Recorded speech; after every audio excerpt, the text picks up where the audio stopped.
कि यह सरकार दम है कितना दमन में तेरे, देख लिया है देखेंगे, जगह है कितनी जेल में तेरे, देख लिया है। ये कहना पड़ेगा कि ये भारत है और ये भारत गांधी की धरती है, ये भारत अंबेडकर की धरती है, ये भारत भगत सिंह की धरती है, ये भारत अशफाक उल्लाह खान की धरती है, ये भारत फातिमा शेख की धरती है, ये भारत मौलाना अबुल कलाम आजाद की धरती है, ये भारत चंद्रशेखर आजाद की धरती है। और वो जो भारत है उस भारत को हम झुकने नहीं देंगे, उस भारत को हम मिटने नहीं देंगे। कोई भी काला कानून आप लेकर के आ जाइए, आपको आज संसद में मेजोरिटी है, आप कोई भी कानून पास कर दीजिए, हम सड़कों पे अपना बहुमत साबित करेंगे।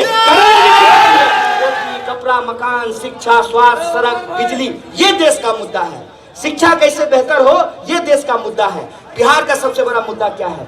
बिहार का सबसे बड़ा मुद्दा ये है कि बिहार के लोगों को अपने परिवार को पालने के लिए अपना घर-बार छोड़ करके दूसरे राज्यों में जाकर के काम करना पड़ता है। और जब वो वहाँ काम करते हैं तो हमारे साथ क्या बर्ताव होता है? बिहारी शब्द को इन लोगों ने गाली बना दिया है। उनका खेत हम काटते हैं, उनके लिए ठेला रिक्शा हम चलाते हैं, उनका घर हम बनाते हैं, मेहनत मजदूरी करते हैं, लेकिन दो शब्द सम्मान के हमको नहीं मिलता है, वो बिहारी शब्द को गाली बोलते हैं। इसीलिए ये जो हमारा बुनियादी सवाल है, मैं उन नौजवानों से कहना चाहता हूं जो अपने हाथ में भाजपा का झंडा उठाए हैं, दोस्त तुम नेताजी के पीछे खड़ा होकर के वंदे मातरम करोगे, नेताजी संसद पहुंच जाएंगे, अपने बेटा को फिर सांसद बनाएंगे, तुम रोड पे खड़ा होकर के वंदे मातरम ही करते रह जाओगे। इस बात में वंदे मातरम करने का मतलब, वंदे मातरम करने का मतलब अपने देश से प्यार करना होता है, अपनी मिट्टी से प्यार करना होता है, किसी पार्टी या नेता का चापलूसी करना नहीं होता।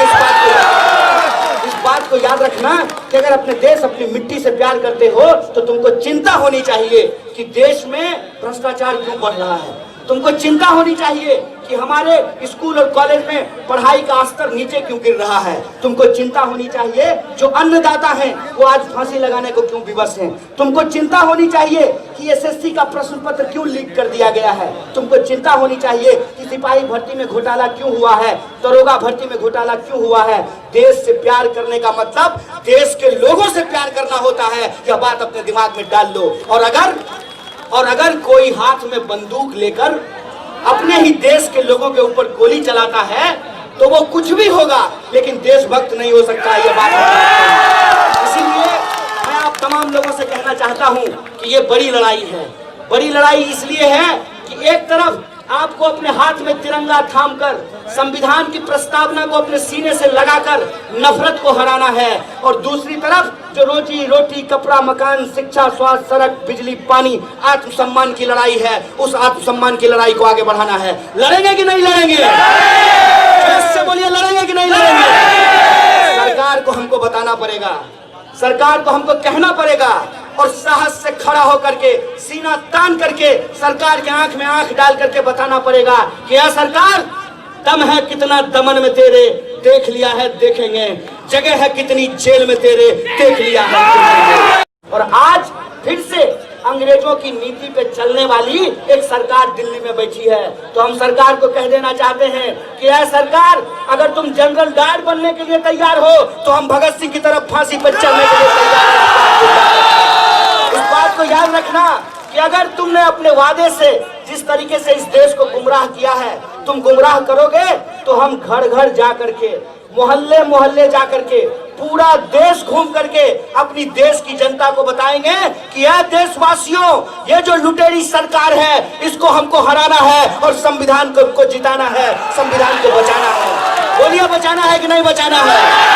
बोलिए, आप किसको मानते हैं, गांधी को कि गोडसे को? अगर गांधी को मानते हैं और आपके हाथ में तिरंगा है तो अपने दिमाग में आप डाल लीजिए कि जिस तरीके से अंग्रेजों ने इस देश में हिंदू मुसलमान करके, इस देश की जनता को गुमराह करके, दंगे फैला करके हमारे ऊपर राज किया था, उसी तरीके से अंग्रेजों के ये चमचे देश में हिंदू मुसलमान करके, दंगे फैला करके हमारे ऊपर राज करना चाहते हैं। तो हम इनको बता देंगे कि हिंदू, मुस्लिम, सिख, ईसाई आपस में है भाई भाई, तो लड़ाई हम नहीं होने देंगे। ये संकल्प हम लोगों को लेना पड़ेगा। हमको ये समझना पड़ेगा कि असली खेल कहाँ पे चल रहा है, असल खेल हो कहाँ पे रहा है। असल खेल हो रहा है कि दिन रात टीवी में हिंदू मुसलमान चल रहा है। दिन रात टीवी में हिंदू मुसलमान क्यों चल रहा है? दिन रात टीवी में हिंदू मुसलमान इसलिए चल रहा है कि जब खेत में मर रहा हो किसान, सीमा पे शहीद हो रहा हो जवान, तो ये लाजिम है कि टीवी पे चले हिंदू और मुसलमान। इसीलिए कि आप अपने हाथ में रॉड ले लें, आप अपने हाथ में बंदूक ले लें, एक दूसरे ऊपर गोलियां चलाते रहें और ये अपने बेटा को बीसीसीआई का सेक्रेटरी बना दे, ये अपने बेटा को मंत्री बना दे, ये अपने बेटा को विधायक बना दे, ये अपने बेटा को नेता बना दे और आपको ये दंगाई बनाना चाहते हैं। तो मैं खास करके इस देश के जो बहुसंख्यक समुदाय के लोग हैं, मेरा नाम कन्हैया है, मैं उनसे कहना चाहता हूं कि दोस्त एक बार सोच करके देखो, दिल दे दिए हो तो दिल का कोई हिसाब नहीं होता है।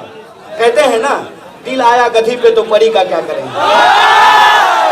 तुम दिल दे दिए हो, उस पे हम सवाल नहीं करना चाहते हैं। होता है ना कि जब नौजवान को किसी लड़की से मोहब्बत हो जाए, किसी लड़की को किसी लड़के से मोहब्बत हो जाए, तो माँ बाप जब उसको समझाते हैं कि बेटा प्यार वार अपनी जगह पे है, थोड़ी पढ़ाई भी कर लो, अगर पढ़ाई नहीं करोगे तो नौकरी नहीं मिलेगी, और नौकरी नहीं मिलेगी ना तो प्यार जो है वो खिड़की से कूद करके बाहर चला जाएगा। यह बात कई बार हमको समझ में नहीं आती है, क्योंकि हम दिमाग नहीं लगाते हैं, दिल लगा बैठे हैं। तो जो लोग दिल लगा बैठे हैं, मैं उनसे यही कहना चाहता हूँ कि दोस्त, दिल भी अगर धड़कता रहे, इसके लिए पेट में अनाज का होना बहुत जरूरी है।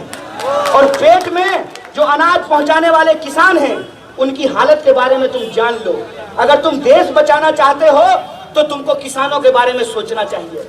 अगर तुम देश से प्यार करते हो तो तुमको मजदूरों के बारे में सोचना चाहिए। अगर तुम देश से प्यार करते हो तो तुमको अपने देश की यूनिवर्सिटी और कॉलेज से भी प्यार करना चाहिए। क्या स्थिति की गई है इस देश में, 12,000 किसानों ने आत्महत्या की है। सरकारी आंकड़ा कहता है, हम अखबार नहीं निकालते हैं, हमारे घर में अखबार नहीं छपता है, अखबार में निकला है कि पिछले 5 साल में 3 करोड़ 16 लाख लोगों की नौकरियां चली गई हैं।